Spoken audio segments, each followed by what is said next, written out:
Testing, testing. That better? A little louder?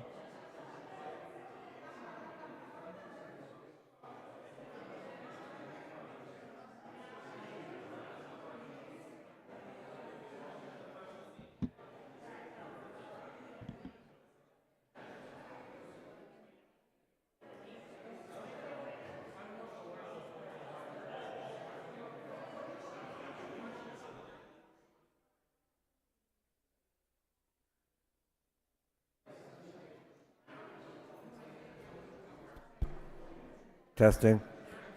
All right. This one's better, right? Yeah, okay.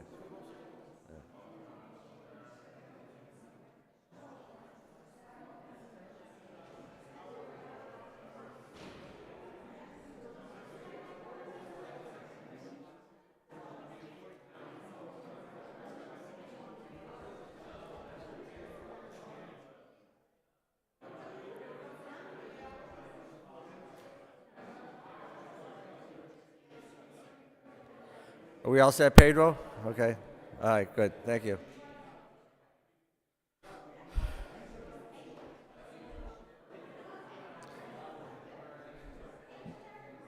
Maybe people can start getting their seats and we'll get started in about 5 or 10 minutes.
Hi, everyone. Good evening. We're going to get started. So if you want to take a seat, we're going to get the engagement event going. So you can not hear me? Can you hear me now? That better? Okay. We're going to get started. So if you want to take a seat, then we'll get our community engagement started.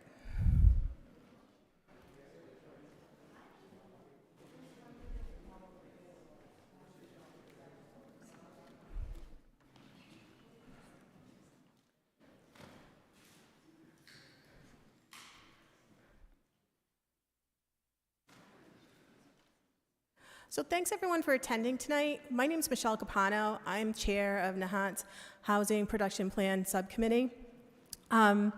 Before we get started with the presentation and some of the other activities tonight, because we have an official quorum of our committee, we're going to just do a call to order and open a meeting at 7:20 p.m.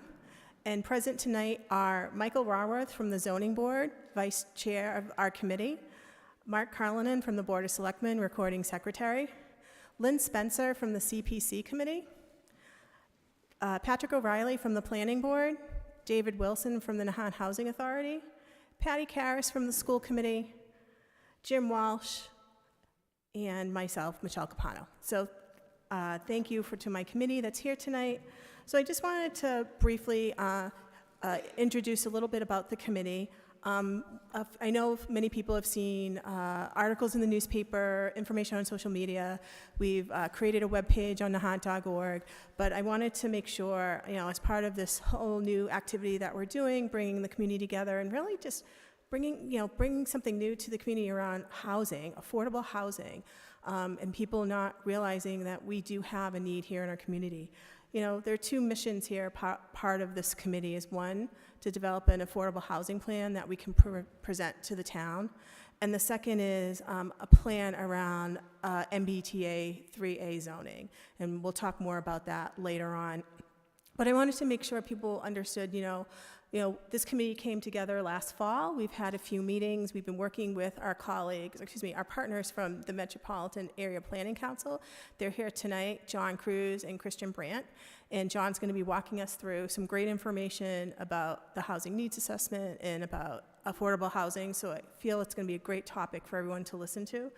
And then afterwards, we're going to do some little activities. We've got some coming events on this side of the hall tonight. So we hope people will stay and talk to us a little bit further about affordable housing. And we're really looking for your ideas, your feedback, your views, because this is going to all help be inputs into this housing plan that we want to put forth later on this year in front of the town.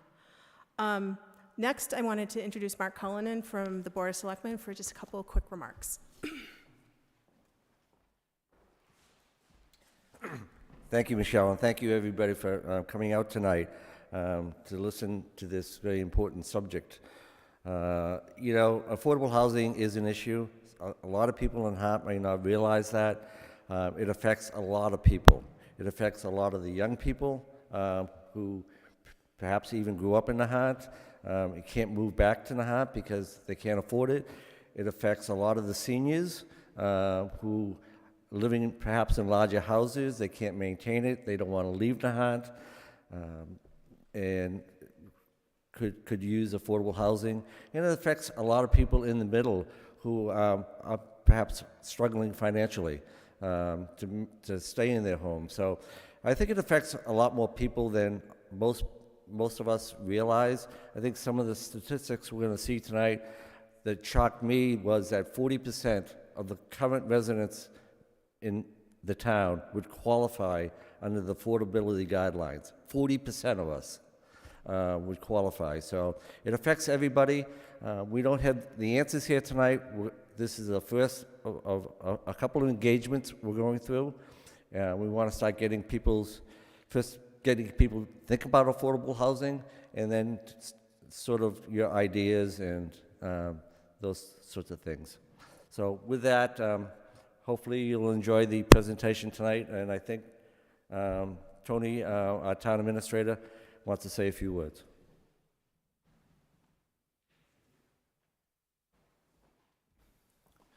Good evening. Thank you for coming. Echo a lot of what Michelle and Mark just mentioned.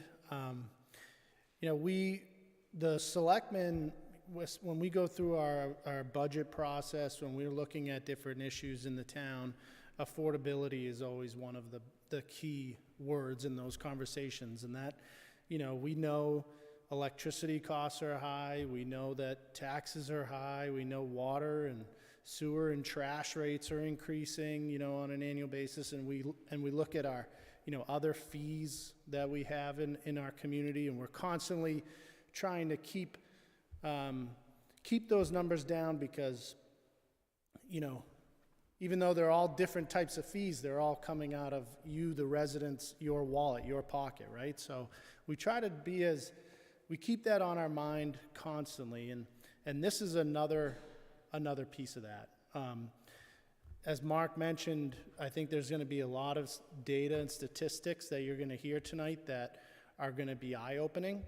I think it's important to remember that this process that we're going through with this committee, we actually secured Community Preservation Committee funds at last year's town meeting to hire MAPC for technical assistance in this process. And we're ahead of the game here. I know it seems like we may not be, but we're actually trying to get in front of, these issues. And there isn't there isn't like a looming threat or trying to prevent anything from happening. We're trying to get ahead of it and look at what our needs are in our town and try to kind of develop that strategy and that game plan, that playbook for the town in the future as those issues come up. So really important that you guys are all here. I hope there's a lot more tuning in from home, and want to thank the committee for their leadership on this.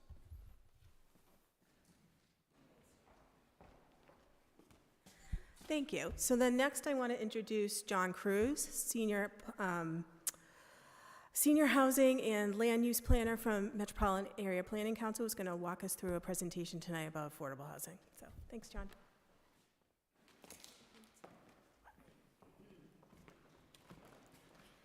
Well, thank you so much, Michelle and Mark and Tony and everybody else who's come out tonight and spend your evening with us. I know there's probably lots of other things y'all would like to do. It's a nice night. Spring's right around the corner. That doesn't change the fact that there's important work to be done, and that's kind of why we're all here tonight. As Michelle said, my name's John Cruz. Sitting over at the table is my friend Christian Brandt. We're with the Planning Council, and we're here to kind of walk the town through this process of trying to comply with all the stuff that we need to and do all the things that we need to make a society that has room for different types of folks and do it in a way that's affordable for everyone. So we're going to go ahead and real briefly just take a look at this. We are already on step number 2. See how much progress we've made, and technically we're just at the starting point right now. So we're going to go through the presentation. It's going to be a lot of stuff. It's going to be a lot of the kinds of things that we see on these boards over here, just a lot more of it. And what I'm going to ask everybody to do is, if you have something that you feel is really important to say as part of this process, to hold that until the end when we get to number 4, the public comment period. If you have any questions for me or the committee members or anybody else who's part of this, that we're trying to get this ship right, come talk to me after the presentation when we're doing the engagement activities. And the reason why I'm making this ask of all of you here tonight is, if I said who has questions, 50 hands are going to shoot up and we're going to be here till 3 in the morning. And the police are going to be very confused as to why all these people are out after the bars closed on Nahant. So we certainly don't want that, and we want to be able to have conversations that are going to be able to address things in ways that you all feel respected and heard. So please come find me, find Tony, find Christian, find Michelle, find any of us afterwards, and we'll be very happy to answer your questions and talk you through things. There's going to be some different members of the committees who are going to be hanging out at some of the stations where we're going to be doing engagement stuff, and once we get to point number 3, and they'll be able to kind of talk you through all of that. And once everything is said and done, because this is an official meeting, they had to do a call to order, we're going to do an adjournment as well. That being said, once you work your way through things, and if you decide you've had your participation, you've talked to all of us, you've got your questions answered, you've engaged with the activities, and you say, I need to go home, by all means, feel free to go home. Sound good? Cool. All right. Moving on to the next slide here. So We're here to talk about a housing production plan. And this is something that is done in the Commonwealth of Massachusetts to be able to have towns identify what their needs are as far as housing goes. And it's a very specific process. It's a very special process. It is encouraged by the state. They have a lot of different guidelines set up for it. And what we want to do is understand what the local housing need is so that we can meet that need.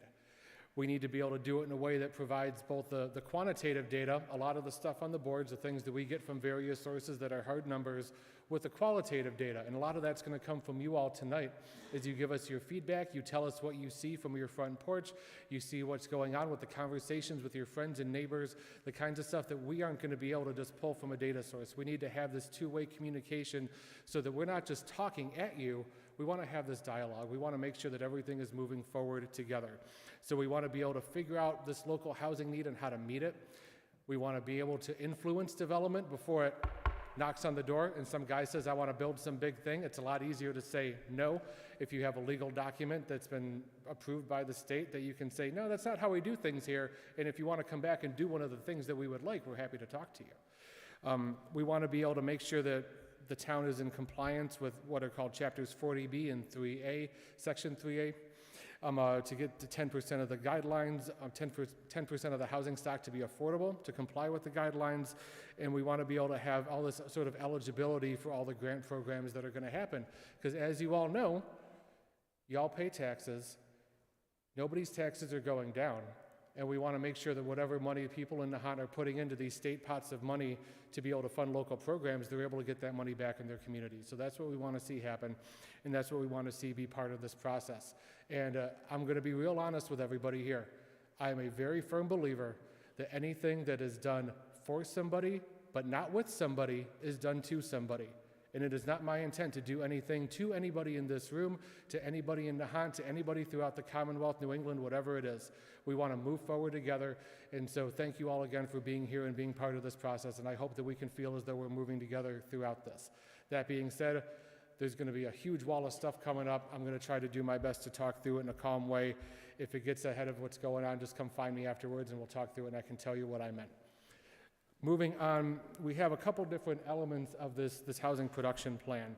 And one of them is the comprehensive housing needs assessment, which is where a lot of this data comes from that's on the boards and in the presentation tonight, where we took a really deep dive at all the different things that are happening at the market level so we can have a conversation about it and say this is what we believe to be true. We're going to be talking about the affordable housing goals, and this is where we're starting to move things into and why we want to be able to gather feedback from you all so we can align the policy goals with what the goals are that you guys need to see happening. We want to be able to determine the different types of housing that are going to be appropriate, the price, how that different housing can support the other community goals that you have, other things that are in alignment with the values that you have as Nahanters and what you want to see for the future of your community. And we want to be able to have implementation strategies in place so that once we decide on this is the vision, this is how we want to move forward, how are we actually going to do it? So we're going to break things up into these three buckets. The last one's going to have lots of things for figuring out who can develop and why, how do we do different zoning types of things to be able to improve housing, how can we allocate resources to programs for housing, how do I identify certain sites for housing, and that's where this process is a little bit different than what a lot of the things you all have done in the past have been. We know that this has been a little bit of a reactionary situation where somebody comes in and they say they want to build something on a certain site, and then there's a public hearing about it and everybody comes and talks about it. That's not what this is. We're here to have a discussion. We're here to have some visioning. We're here to be thinking about what does Nahant look like now? What are the things that we could be doing differently to help meet the needs of people who are struggling? And how do we put all of that stuff together? So we're not talking about one specific site. We're not talking about one specific parcel or collection of parcels. We're talking about the town. Through our conversations, through all the other things that have been identified through the process, we'll be able to do some site-specific recommendations, but we're not really there yet. So please understand that that's the lens through which we're viewing this. Next, we're taking a look a little bit at what this process looks like. We have kind of four big buckets where everything lives. We have the data side, the public outreach side, which is what we're doing here tonight. We have the recommendations, which is what we're going to be slowly moving into. And then our final deliverable for this, in addition to the handful of other things we're going to be delivering to the town throughout the process, is going to be a final housing plan that will go to the select board. It'll be going to, I think, the planning board as well. and all these other things that are going to be subject to state approval. So things get passed at the local level, the state gives it their thumbs up once they see that it has all the elements to it, but it all begins with the kind of work that we're doing right here to ensure that the process remains something that's open and in front of all of you, and that it's something that everybody feels that they can participate in. Next is our rough timeline that's moved back and forth a little bit as things have gone on, and that is on, can we advance a couple? Beautiful. So we started this process in July. We had to go through everything to get the committee set up, get all of our structure in place, have all of this set going before we could start moving on the housing needs stuff. And we're at the point where we have started to move into looking at an analysis of what's happening and seeing where the opportunity sites could be and what are some of the reasons why it is a place that has some development challenges, and trying to understand what all of that looks like. So that's where we're at now. We're going to be moving into the developing of goals and strategies. And what we're going to do is we're going to take all the feedback that we hear tonight. We've been doing a lot of other work. Christian's been having one-on-one interviews with people. We've been trying to get a good understanding of what's happening here. And we're going to take all of these recommendations and really turn them into policy recommendations, in addition to just anecdotal stuff that we're just hearing in conversation. Once we have all of that together, we will have a draft plan that's going to be ready for public review and public approval, and that'll be another engagement session in a couple months. So really what's going to happen tonight is you all are going to tell us what you need to see happening.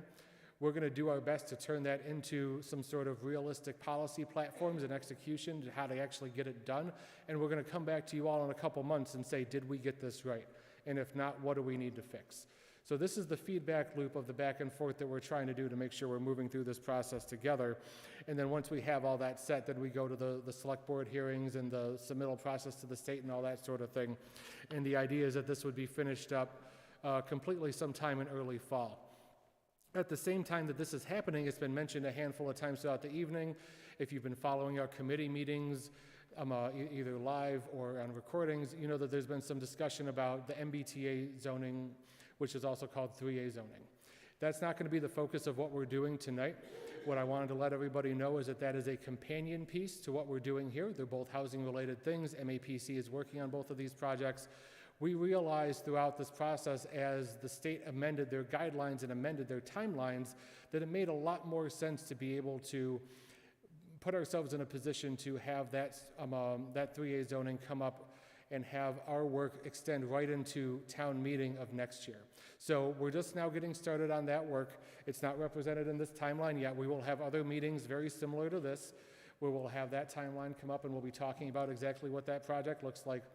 But as it stands right now, we're just starting to get moving on it, and the idea is that we'll have other engagement a little bit later on, and we'll be providing support to the town, and hopefully we'll have a really nice bylaw that everybody is really happy with that'll be coming up at next year's town meeting. And it doesn't make a whole lot of sense to talk about something that's happening that far in advance when we got one coming up in just a couple months, right? So that's how we're going to try to keep things separate, while also understanding that they are companion projects. They are both things that speak to housing and housing need in Nahant. And for right now, we're going to be completely focused on the housing production plan. So the first step is the housing needs assessment that I previously mentioned. And the HNA is divided into three different parts: the community demographics, the housing stock, and the housing market and affordability. In addition to the slides that we have here, there are plenty more that have been prepared. So if you've been watching the committee meetings, you know that there's going to be some stuff that we didn't include here just for the sake of time. And there's also going to be a final draft that's part of this document that has lots of narrative and things to support it, instead of just a bunch of facts and figures getting thrown at you. So for right now, understand that this is a little bit of an abridged version to be able to have the conversation we need to have tonight. And aside from that, I think we're good to get started. So we're going to move on to this one. The first one is the community demographics portion. And the next slide shows, it looks a little bit more drastic than it actually is, because we got 38,000 at the top, 39,000, and 33,000, or 3,300, I'm sorry, at the bottom. And we can see that the population of the town has been declining a little bit every single year. And we had a little bit more of a steep drop following 1990 to 95 and 2000. It's leveled off a little bit. That doesn't change the narrative here. The population is somewhat steady, declining a little bit, and this is just how things look in Nahant. When we look at the average household size on the next slide here, we can see that roughly 2 people give or take. It's a little bit different between owners and renters, a little bit more, a little bit bigger households on the owner side than the renter side. But the biggest takeaway here is that if you picked any random household in Nahant, odds are it's going to be 2 people that live there. So there's some families, there's some single folks, things like that. But at the end of the day, this is more or less what we're looking at. So when you drive around and you look at all your houses and your friends' houses and your neighbors' houses, there's a lot of context here in regards to how are we utilizing this space, and are we actually putting ourselves in a position to provide housing for people that need it? If there are folks that are living in much bigger houses, should we be allowing them to do more with their houses, to have a conversion or some kind of other apartment or something else? When we take a look at the next slide, we see that there's not a whole lot of young families here. And when we say households with children, these are people who are under the age of 18. And in Nahant, we only have 292 households with children, which is not a lot. And when we compare it to some of our peer communities on the North Shore and other sorts of oceanfront communities, we can see that even that number is relatively low. When we take a look at the next slide, we see that we're roughly the same with our peer communities as far as persons with a disability. There's give or take 351 households in Nahant of somebody that has some kind of disability. So this is another vulnerable population in addition to children that we need to consider when we're thinking about housing needs. The next slide shows race and ethnicity. And we can see all of the communities look fairly similar. I don't think this slide's going to be a surprise to anybody. It still doesn't change the fact that we have to be mindful of other populations who are going to be disadvantaged, and this is what that speaks to. The next slide is going to be talking about income a little bit. And this is an income comparison chart between 2015 and 2020. And we can see what the overall numbers look like, we can see what the homeowner numbers look like, and we can see what the renter numbers look like. And the homeowner numbers aren't a whole lot different than what they were. With inflation, it's probably pretty close. But what we see on the renter side, if we go to the next slide, is that that's a pretty substantial increase. That's a 64% increase in the median income of renters. And I don't know this for sure. I'm going to take a wild guess. I'm assuming not every renter got a 64% pay increase in that time. It probably means some folks are moving out and other folks are moving in, and the folks that are moving in are the ones that have the means to afford these units. And people that were at that old income level likely are not able to afford to live here anymore. When we break down the income distribution for the different levels, we have the under 60K, the 60 to 99K, and the 100K or more. And this is all pre-tax income for what the households are making. We can see what this looks like between 2015 and 2020. And we can see the number of households making under 60K has decreased.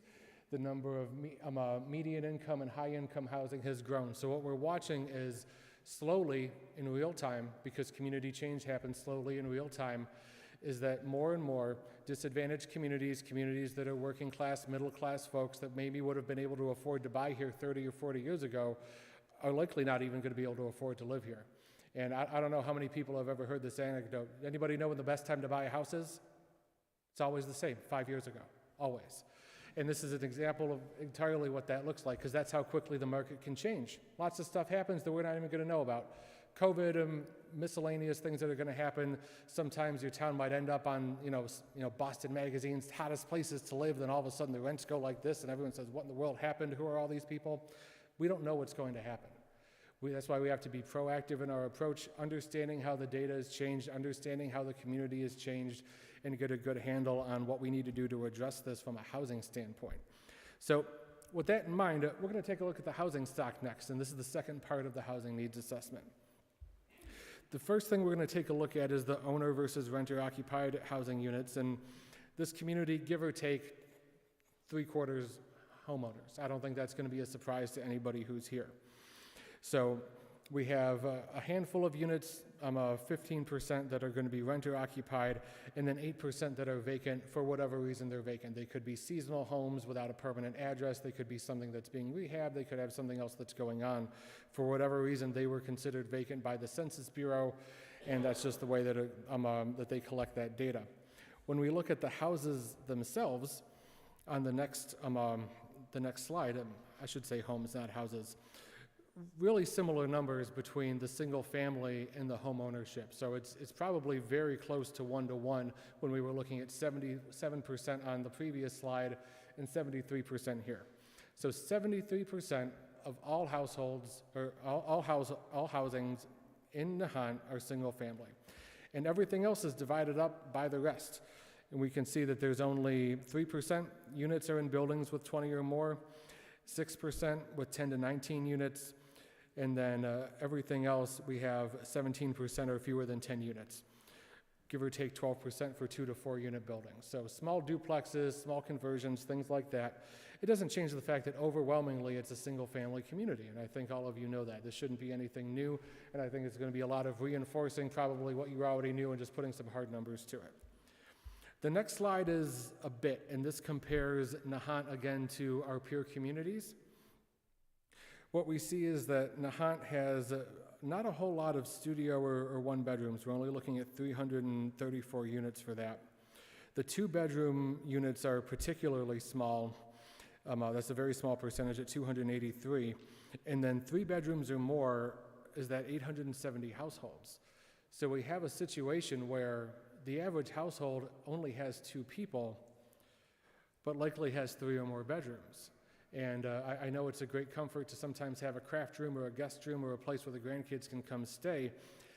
It doesn't change the fact that sometimes maybe there could be some better uses with that property, and maybe there's some other things that we could do to give homeowners a little bit more personal freedom over what they can do with their homes, to be able to say, maybe I want to have a different accommodation, or I want to have a different income stream, be able to turn my second floor into an apartment instead of having to take out a reverse mortgage or something like that because the taxes are going up and the fixed income is not, right? So these are the kinds of things that we're thinking about as far as how these disparities can potentially play out and what it actually means for people. It means that there's a lot of folks that have high heating bills, right? High heating bills, and you're not existing in all the rooms that you got. You're probably hanging out in the bedroom and the living room and maybe the kitchen, and you got a lot of other space that you're trying to figure out what to do with. And we want to be able to have some solutions here. And even among the different peer communities that we're talking about today, Nahant is at the higher end for the bigger homes, for the 3 or more bedrooms. And I think that the more we're able to do to be proactive in seeing what we can do with this housing and seeing what kinds of options we can give people, the less likely we're going to be seeing nuisance activity, the less likely, I know that the short-term rental is a big thing, hot topic in town right now. That's not a focus of what we're talking about. It is a companion thing because it is also a housing-related thing. So when you start thinking about what people are doing with their big houses, we want to give them more options to be able to do something that's not going to inconvenience the neighbors. What can we do to create more permanent homes in Nahant for people and not just have somebody say, you know what, screw it. I could move to Maine, I could rent this place out on Airbnb, and I can live like a king up in Maine. I'm sure some of you might know somebody who did that, you know? That kind of thing happens. Because at the end of the day, sometimes economics determine what people are able to do, especially when it comes to where they want to live and where they choose to live and where they're able to live. So these are the sorts of things that we want to be mindful of as we're thinking about how we're interacting with the town and how other people in the future are going to be able to interact with the town. When we look at this next slide, this one is really fascinating because this is a breakdown of how things get permitted. So really a question of what's been built. And really, there hasn't been a whole lot that's been built. And we know that the population isn't necessarily growing, but it shows that there's not a whole lot of activity that's been happening development-wise.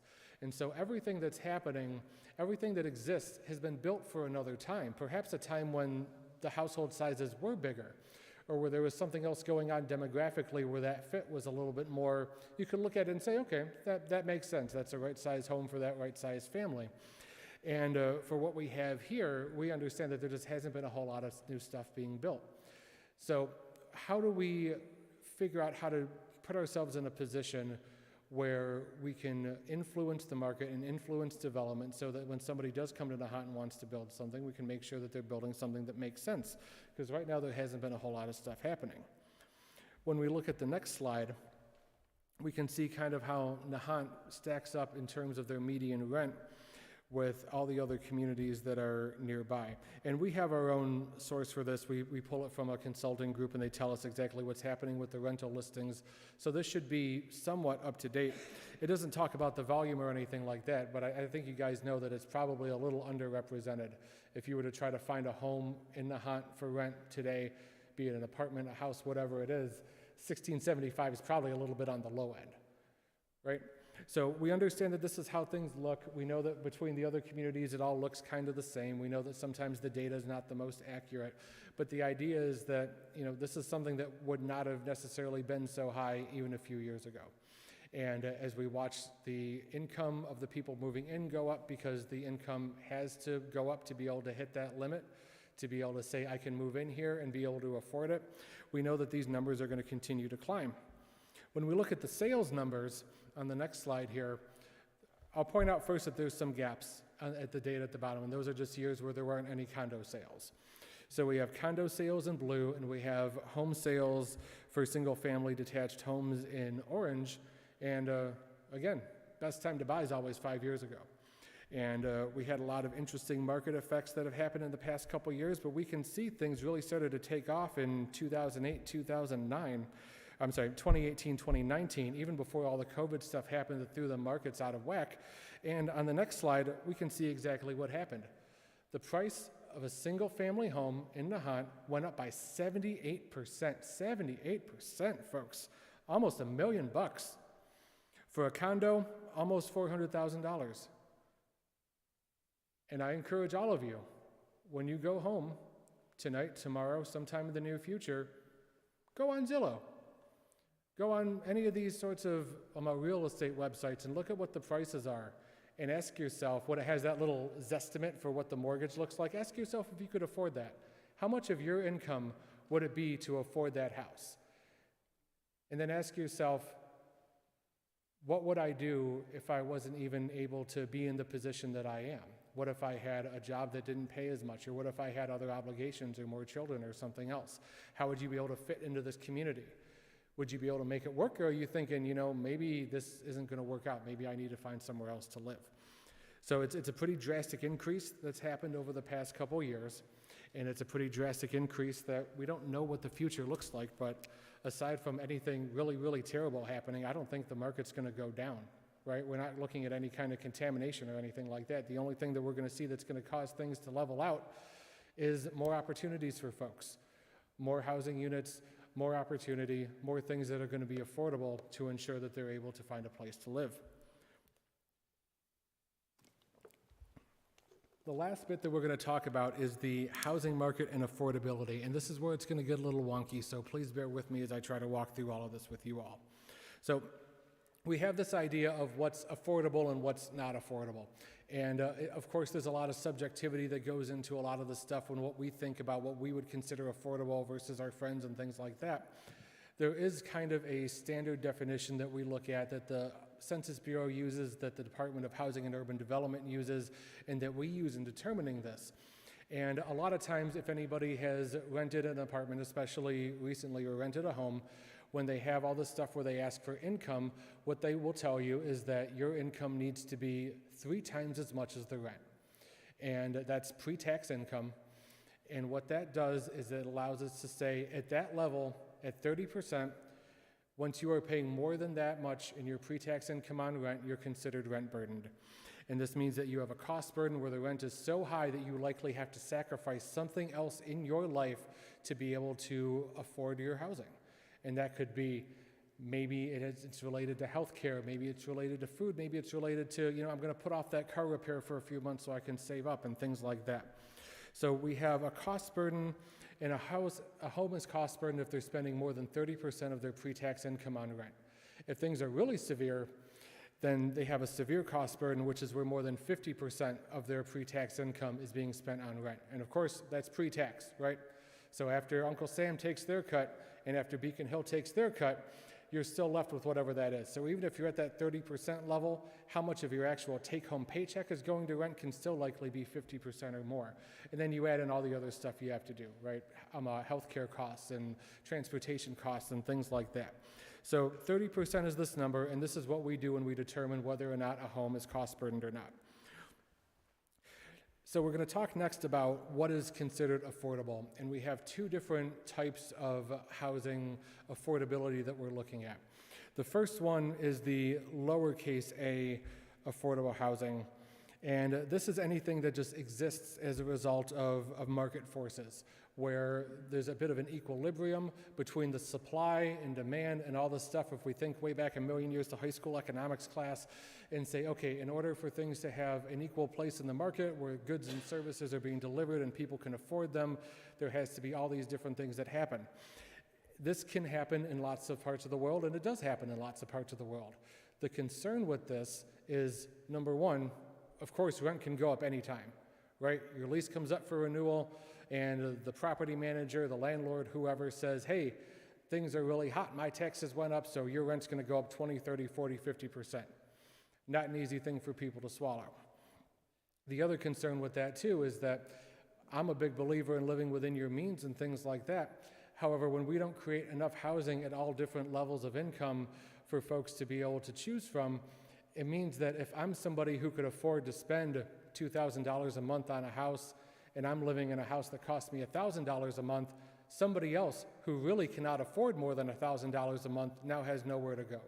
So how do we build the market? How do we build the supply to match what the demand looks like? And the market, it just can't do it. It just can't do it in places like the Boston area, places like Nahant, where the land is desirable and people want to live here. It's the double-edged sword of living somewhere that's really great, right?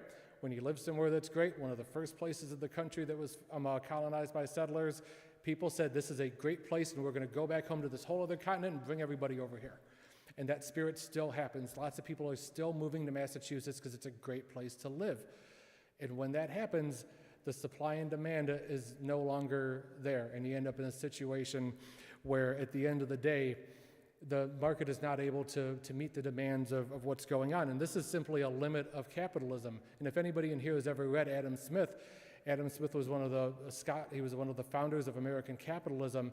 And when he wrote about all these different things that are the types of things that we should be concerned about with the system, he said, it is a great system and I really like it and I like what's going on. However, it doesn't fix everything. And he specifically talked about how a lot of times the landlords don't operate within the market and they're just going to charge whatever they feel like they can get from folks, which I think is part of why you see that number of the rents going up so much, because they said, I know I can get people who can pay this, so I'm just going to do it. And that's how it goes. So where does that leave us? That leaves us with uppercase A, affordable housing. And this is affordable housing that has a type of deed restriction on the property that says that it has to remain affordable. We have different measures of looking at how income is calculated and family size and all this other sort of stuff so that we can determine whether or not something is affordable where somebody isn't spending more than 30% of their income on housing. So it is legally required to not cost more than 30% of a household's income. There's a process that people have to go through in order to qualify. There's a lottery system. People put their name in, they submit their tax information, they prove that they are of this certain income group, and then if their name gets pulled out of a hat, they're allowed to move into one of these income-restricted uppercase A affordable housing units. That's how the system works in Massachusetts. And the idea is that everything has to be affordable for these units. They're built by nonprofit, for-profit developers. There's a lot of different financial and regulatory ways that they can make these deals happen. 40B is one of them. It's not the only one, but it's the most popular one around here. But the idea is that there is a thing that's tied to the property that says it has to remain affordable in the future. And that takes away all these other market forces that are working against people and allows a place to become more inclusive, allows the community to become more diverse, allows Nahant to really feel as though everybody can have a home here. And this housing eligibility is determined by these numbers that HUD come up with. And when we look at the next slide, we'll see this. And there's a lot of other information on the first board over there that breaks this down as well. And what we have is HUD takes a look at every different metro in the United States and says, for a family of four, this is what the median household income looks like. And for Greater Boston, it's $140,000. Decent chunk of change, but that's the medium, that's the average baseline that we're working with here. On the next slide, we see where Nahant shows up a little bit less than that, 94,000 people. And it's not exactly, what we would consider a low-income community, right? We have a lot of older folks, we have a lot of retirees, we have a lot of folks that bought when they had high income and the price of housing was much more affordable than it is today. And now folks have gotten older, they're on a fixed income, they don't have that kind of income stream coming in. Still lots of beautiful homes where the market value has gone up much more than probably a lot of you have realized until you get your tax bill every year, right? And you see how much things have gone up and that it's a bit of a shock to you. So this is how this is determined, and then clicking through to the next slide, typically any households that are earning 80% of the area median income or less are what are going to qualify for affordable housing and for the lottery and to be able to move into these deed-restricted places. So this is how this is all set up. This is regulatory. It happens at the local level, at the state level, at the federal level. We're all coordinating together, and we all agree on these same sorts of methodologies for doing this, and this is where we end up. The next slide talks a little bit about the cost burden and what these cost burden households look like between the cost burden and the severely cost burden. And we can see that in Nahant, it's pretty substantial. It's close to 40% of households are spending at least 30% of their income before taxes get taken out on rent. There's close to 300 households that they're spending almost 50%. And you guys know how it is trying to, find housing in a place like this. You have to have a couple months worth of deposit. You might have to pay a broker fee to a real estate broker. It's not cheap. And people look at this thing and say, well, I can either deal with the increase in my rent, or I can pay thousands of dollars just to be able to move somewhere else. And not everybody has that kind of liquidity on hand, right? So they say it's easier for me to stay here. I like it here. This is my home. I will deal with it. I will cut back on other expenses. But this, again, likely means that there's some other stuff going on that they're not able to afford because this is how much things cost. And I'm not saying it's 40% of your neighbors. I'm not saying it's 40% of the people in this room. I'm not saying it's 40% of Little Nahant or Big Nahant or anything like that. I'm just saying that from the community standpoint as it is, we know that there's a lot of people that are struggling, and a lot of people that might just be one or two big financial disasters away from thinking, I might need to figure out somewhere else to live. And this is what we have to be mindful of as we're trying to put ourselves into the shoes of people who might be struggling a little bit more than we are. The next slide talks about the subsidized housing inventory. And this is a measure that the state put together to be able to have communities meet this need of trying to get 10% of their housing units to be this capital A, uppercase A affordable housing that is deed restricted. So the way that this works is that every community is supposed to hit this 10% threshold. And some do and some don't. And the state really requires people to do this. If they don't do it, it means that a developer can override the local zoning laws and come in and say, I'm going to buy up all these properties and this is the thing I'm going to build. Nahant is roughly on par with Swampscott and Essex and Rockport, give or take 3%-ish of their housing stock is in this inventory. Until it gets up to 10%, it means that developers could still come in here and say, this is what I'm going to build and you have to allow me to build it. And that's a very real threat for a lot of communities in Massachusetts, including this one. So what we want to do is be proactive. We want to be able to encourage developers to have conversations with the town, have conversations with the community, and not just come in here and build whatever they feel like. And we need to be able to be in a place where we can try to get this subsidized housing inventory number up, so that way not only are we working on not being reactionary to things that might happen when somebody comes into town, but also that we're doing the right thing to be able to take care of the folks that were on the previous slide who we know are struggling to be able to afford their mortgage payment, their property taxes, their rents, things like this. And being able to have these sorts of safeguards in place that can protect people are really what's going to continue to make this a vibrant community in the years moving forward. So that's it for my wall of data nonsense. And in a few minutes, we're going to like to hear from all of you. So what I'm going to do is talk through the different bits of engagement that we want to be able to get from you. Now that I've told you a lot of stuff, I want to hear a lot of things from you. So the next slide is something that hopefully you all have interacted with. We have this board that's set up right over here by the check-in table where we're asking everyone to kind of tell us, give or take, where they live.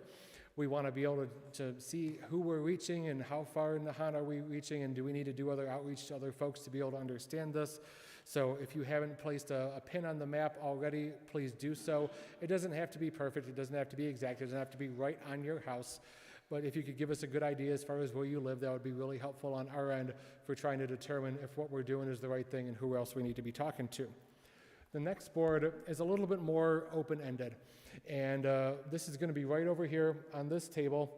And what we're going to do is just ask everybody to have a conversation and say, what do you want the future of this community to be? What should it be as far as how housing can achieve that vision of what you see when you look into your crystal ball and you see what Nahant looks like in the future. And this could be a place where families can have a home, a welcoming and diverse community with a range of housing for everyone. What do you want to see happen here? Write it on the board, write it on a Post-it note. Lynn is going to be over there having conversations with everybody, and we're really looking forward to hearing what you have to say. The next board is we're going to be asking everyone to put themselves into the shoes of some different types of Nahanters. And we're going to be asking people to put your feet in the shoes of the elders, people that have lived here for their whole lives, not really sure if they can stay because of all the increased costs and things like that. So what are these types of folks going to want? What are the older folks going to want to be able to stay in Nahant? The next one is young parents. So think about what it would be like if you were a young parent today. And they want to be able to raise their child here. It's a beautiful community. It's a safe community. It's a great place to live. But they have a lot of concerns as to whether or not it'll be possible to do so, whether or not they'll be able to afford to do so. And are they going to have to leave as a result? So if you're thinking from this perspective, what are the things that are going to be important to you? Do you want apartments? Do you want starter homes? Do you want a townhome? Things like that. So think about that. Let us know if you were in that position, what is that you would want. Last one might be a little bit harder. It's a little hard for me because that's how old I'm getting. I'm starting to get gray all over the place here. But thinking about if you were in a position where you were just graduating high school and you say, I've grown up here, I really like it here, but I'm about to go away to college, and what does that mean for my future? Am I ever going to be able to come back home again? Or once I leave, is home just gone? By the time I come back in 4, 5, 6 years, get settled, find a job, am I going to be able to even afford to live here anymore unless I stay with my parents? What are the kinds of things that we are going to want as young people? Is it going to be, the example I have here is a small energy efficient apartment that's affordable, but there's lots of other stuff that there could be. So we want to hear all of you put yourselves into these perspectives and tell us what these folks are going to need. The next slide and the last board, which is going to be in the far corner over here, is we're going to be asking people to tell us, we have all these different concerns, we have all these different needs that need to be met, so how can we meet them? What types of housing would you want to see here in addition to the single family that already exists? So we have 6 different examples of some different types of apartment buildings, some different types of concepts like mixed use where there's retail on the ground floor and then living quarters up top. And we would just like to hear what you think conceptually as far as what could work here. We got some photographic examples. None of that stuff are things that we're really concerned with. We're not talking about design aesthetics. So don't look at these pictures and say, I really don't like the way this looks, but I like the concept. Think about the concept. Think about how it could theoretically look in some of these places if they were to get redeveloped. And what would you be comfortable seeing? What would feel appropriate for this town versus what would feel like too much? So add some dots. We got some sticker dots around the ones that you really, really like, and we'll take a look at that and analyze it and see if it seems like there's a certain direction that the community is going to be moving into. That's all I have on my end. Christian, I know you have another activity you're going to introduce for folks. Yes, so in the corner is an activity that is just for fun, but you get to draw on this butcher paper what you think the housing in the park would look like. There's a whole box full of stuff that you can use to build your own house. So if you're really looking for something to do that's not, if you've sat through this whole presentation with all the data and you need to give your brain a little bit of a break, that is the table for you. There's some questions on it. I'll be over there, happy to talk with you about it, but it's a chance to just be a little creative. So that's all we got as far as our information to you all. I'm looking forward to having good conversations. If anybody has questions and you want to come find me, please do so. I got business cards on the check-in table. If you'd rather send me an email or call me at some point later, I'll be happy to talk through any of this for right now. And looking forward to hearing all of what you all have to say. So that's it on my end. We're going to come back here at 9 o'clock to open things up for public comment. Again, if anybody has anything that they want to say about the process or just want to get on the record, you're welcome to do so. And then following that, we'll adjourn the meeting. And of course, once you're done with the activities, you're free to go. Thank you all so very much, and I'm looking forward to some great conversation this evening.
Get your attention for just a moment? Thanks, everyone. So it's 10 minutes of 9. We wanted to give last opportunity for any public comments. So if there's anyone that had any comments they wanted to ask questions of the committee or MAPC, we're happy to take those now. I know people are filtering out, and we do have to officially close the meeting. So people, HPP members, please don't leave. I need to have a quorum so I can close. But we're happy to take any final comments. If there are any, I can certainly pass the mic over to you. But if not, okay. So for my members of the committee, may I have a motion to close the meeting? So moved by Michael Raworth. Can I have a second? All those in favor say aye. Aye. Any opposed? Thank you. Our HPP meeting portion is closed out. We're going to be winding down now for the community event. On behalf of myself, the town administrator, Mark Cullinan from the Board of Selectmen, thank you everyone for attending tonight. We really appreciate it. Stay tuned. We'll be having a meeting tomorrow night at 6:30 if you want to tune in and hear a little bit about what else we're going to be working on. But again, thanks again, and have a great evening.